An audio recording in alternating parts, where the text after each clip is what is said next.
SIR তো ঘোষণা হয়ে গেল, কিন্তু বিএলও, এই বিএলওদের ভূমিকা অত্যন্ত গুরুত্বপূর্ণ। কিন্তু সব বুথে বিএলও এখনো পর্যন্ত নিয়োগই হয়নি, আর সেই জায়গাতেই কিন্তু মূলত জটিলতা, কারণ বিএলও তাদের ভূমিকা অত্যন্ত গুরুত্বপূর্ণ, আর সেই জায়গা থেকে পশ্চিমবঙ্গের সমস্ত বুথে এখনো পর্যন্ত বিএলও নিয়োগ হয়নি। রাজ্যে ৮০,৬৮১ বুথ রয়েছে বর্তমানে, সব বুথে এখনো বিএলও নিয়োগ হয়নি। তাহলে সমস্যাটা এই মুহূর্তে কোন জায়গায়, পুরো বিষয়টা নিয়ে আমাদেরকে আরো আপডেট দেবেন এই মুহূর্তে অর্কদীপ্ত মুখোপাধ্যায় রয়েছেন আমাদের প্রতিনিধি সরাসরি।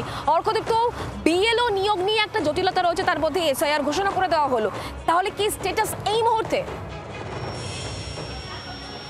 দেখো, যেমনটা তুমি বললে ৮০,৬৮১টা বুথ, এবং সেই বুথ সংখ্যা বাড়তে চলেছে। যেমন আজকেই চিফ ইলেকশন কমিশনার জানিয়েছেন যে বেশ কিছু হাই রাইজ বা স্লাম এরিয়াসে বুথ হবে।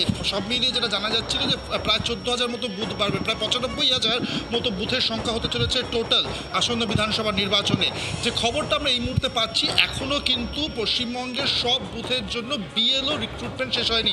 সংখ্যাটা অত্যন্ত অল্প, খুবই কম, এবং নির্বাচন কমিশন সূত্রে জানা যাচ্ছে যে আগামী কালকের মধ্যেই এটা শেষ করে ফেলার চেষ্টা হচ্ছে। দেখো, যেহেতু কালকে থেকে প্রিন্টিং এবং ট্রেনিংয়ের কথা বলেছেন মুখ্য নির্বাচন কমিশনার, তাহলে একটা বিষয় পরিষ্কার, এখনও ট্রেনিংটা কমপ্লিট হয়নি। কাদের ট্রেনিং হবে? বিএলওদের ট্রেনিং হবে, ইআরওদের ট্রেনিং হবে, এইআরওদের ট্রেনিং হবে, তাদের ট্রেনিং হবে। ট্রেনিংটা কমপ্লিট হয়নি।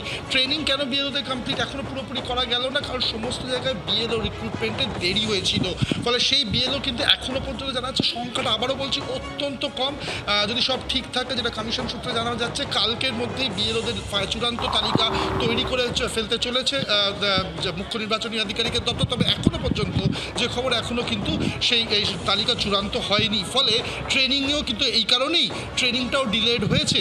ফলে কাল থেকে আমরা জানি যে ৪ তারিখ থেকে বিএলওরা যাবেন বাড়ি বাড়ি ফর্ম বিলি করতে, এনিউমারেশন ফর্ম বিলি করতে।